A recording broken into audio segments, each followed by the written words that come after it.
This is how I learned all the different scales for my psychiatric mental health nurse practitioner exam, and it went very well for me. So if you are someone who likes structure, this may help you. I like structure. It helps me determine trends. It helps me analyze stuff.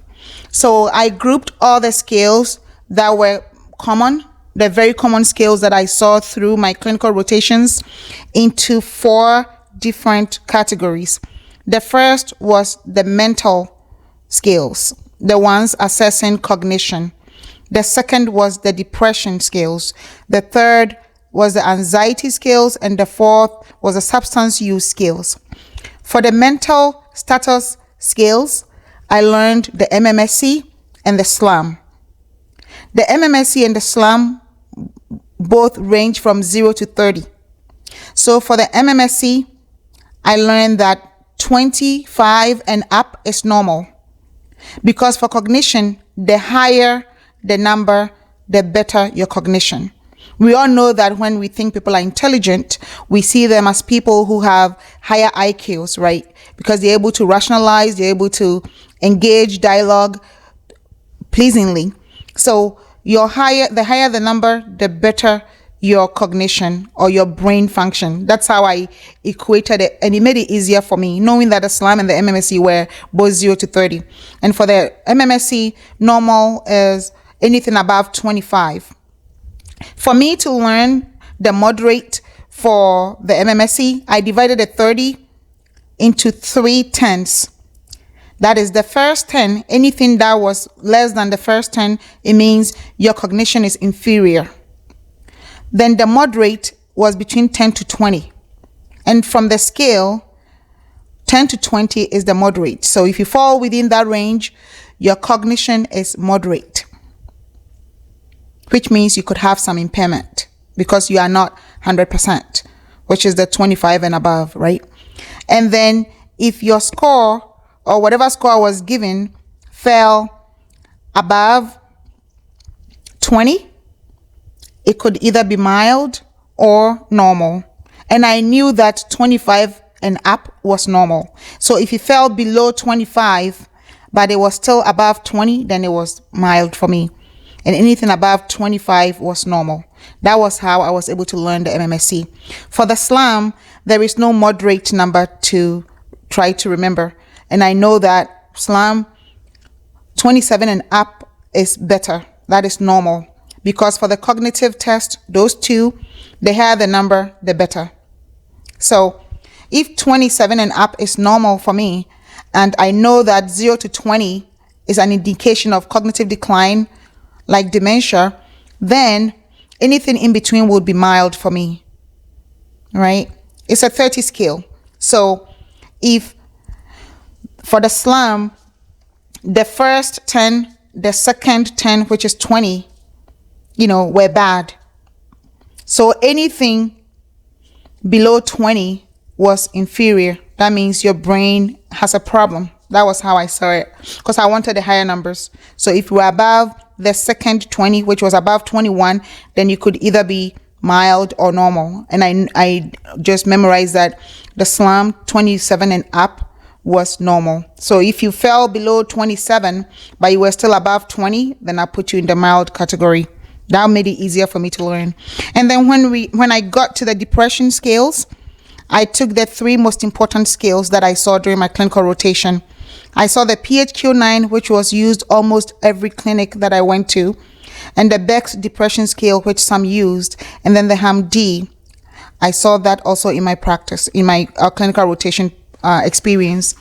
So the PHQ-9 and the GAD-7 were the most popular scales that I saw during my clinical rotation. And luckily, their moderates were the same. GAD-7 is for anxiety, but for me to remember the PHQ-9, I linked it to the GAD-7.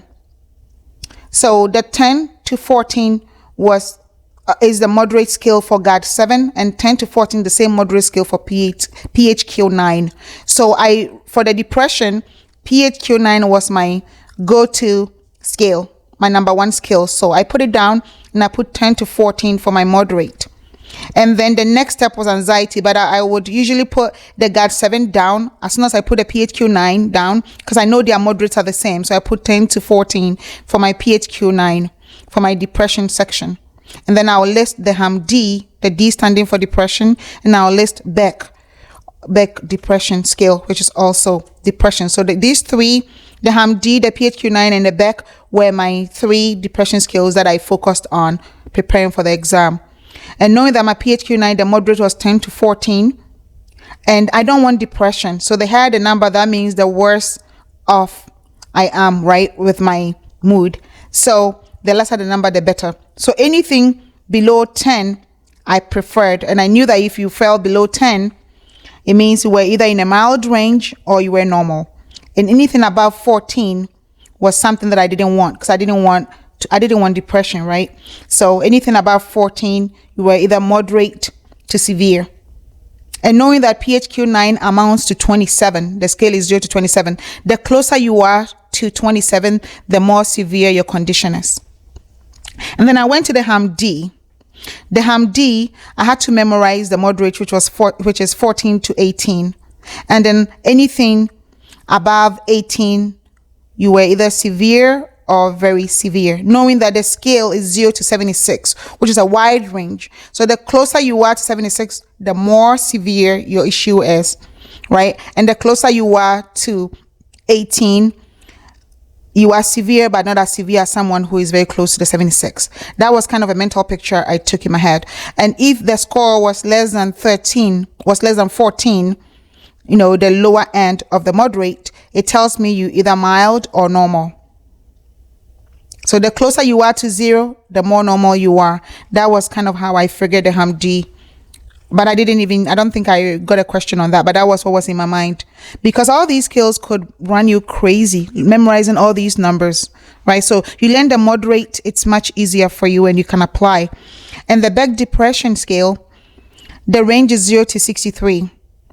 The moderate scale is 19 to 29. So when I memorized the 19, I added 10 to it and it gave me 29. So I had 90 to 29 in my head, knowing that for depression, I don't want it. So I don't want my number to go up. So if the number was above 29, which was the upper limit for the moderate, that means the depression is very severe. And if the number was less than 19, the lower limit for the moderate scale of the Beck depression scale, I knew the client could either be mild or normal. And the closer they are to 0, the more normal I would see it. And, you know, the closer they are to the 19, which is the lower limit for my moderate, that means their condition could be mild depression. That was how I figured the depression scales, you know, the HAM-D, the PHQ 9, and the Beck, by knowing the moderate scales, focusing on those and making sure that I understand it, right? And then it got to anxiety, and anxiety, the same applied. I do not want to have anxiety. Therefore, the higher the number, that means my anxiety is going up and I don't want that. So I want less, right? And the HAM-A, for HAM-A, the scale, the range is 0 to 56. And for 18, I usually say 18. So there is A in it, right? I make it sound like there's 18. So the moderate scale is 18 to 24. So I used to say 18. You know, I don't know how you pronounce 18, 1-8, but that reminds me that it's 18 to 24. And anything above 24 is severe, and I don't want that. So depending on what the examiner or the question implied, if it was closer to 18, then it was milder for me. And anything, less than 18 was mild for me. Knowing that the closer you are to the 0, the less or the more normal you are, right? So knowing that the moderate scale is 18 to 24, it helped me figure that out. And the GAD 7, the total of GAD 7 is 23, is 0 to 23. And like I said earlier, GAD 7 and PHQ 9 both have a moderate scale of 10 to 14. And those two were my most frequent encountered scales as I did my clinical rotation. So usually when I write PHQ 9 down, I write GAD 7 underneath it, knowing that that's my next step So I finished my depression, then I moved to my anxiety skills, and GAD 7 was already there, right? So I'll add a HAM A and then put my 18 to 24 moderate there, and knowing that I don't want any anxiety. So with my GAD 7, when I have my 10 to 14 moderate skill written down, I know that I don't want any anxiety.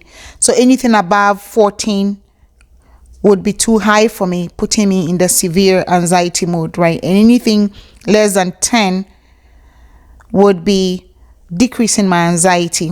The closer I am to 0, the better for me. The normal I would like to be, because I don't want any anxiety, right? And then when it got to substance use disorder, I know that cows was for sure because of the fentanyl epidemic in the United States.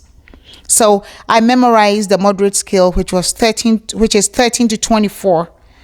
That was what I had in my head, though. So knowing that my clinical rotation, we did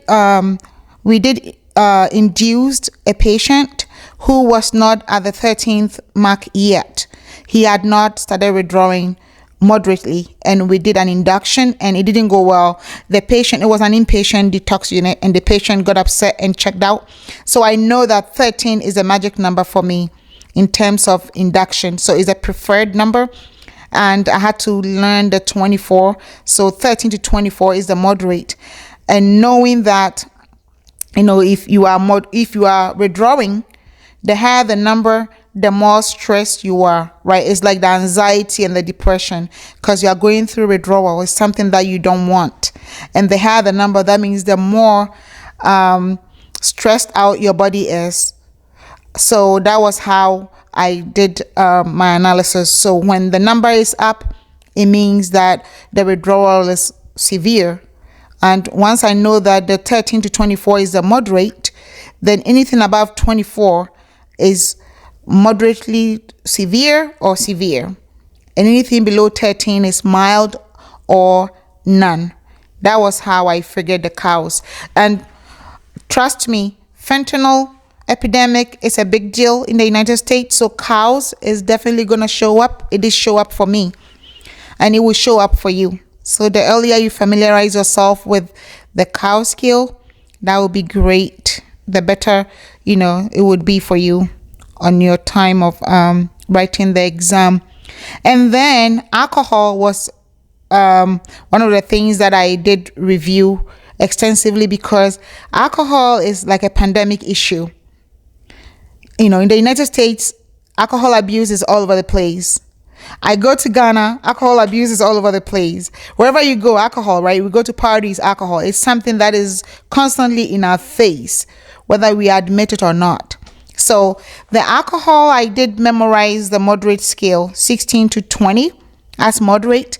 And I know that the more you drink the bottles of alcohol, or the more you drink, the more intoxicated you get, right? So the higher the number, the worse this withdrawal, because you get very uncomfortable, all the feelings. So just like the cows, the higher the number, the worse you are off. So because you have these anxiety, depression, all those, I linked it to it. So I was able to determine that anything above 20, I didn't want, because it was going to put you in a severe mood, right? So if the question had a score less than 16, then it would either be mild or the closer it is to 0, the normalized the person is. So that was how I was able to analyze those scales and the numbers to kind of rationalize and make the right choices to pass the exam on the first try. So hopefully this has been helpful. At least, if nothing at all, learn these 8 scales, because they will show up. The MMSE, the SLUM, HAM-D, PHQ 9, the BEC, GAD 7, HAM-A, cows, and CIWA. And if you kind of stratify them, structure them the way I have them, and you're a structure person, hopefully it will help you out. You do the cognition and you put MMSE and SLUM, Then you do the depression and you put D, PHQ 9 and BEC, everything depression, at least those 3 there. The anxiety, you do your A and the GAD 7. And then when it comes to substance use, you do your COWS and the CIWA. Those substance use scales are definitely going to show up. Trust me, because fentanyl has been a big pain for the United States to deal with. And alcohol, as we know, is a chronic condition that is pandemic everywhere. So I hope it's been helpful. Thank you for listening to me.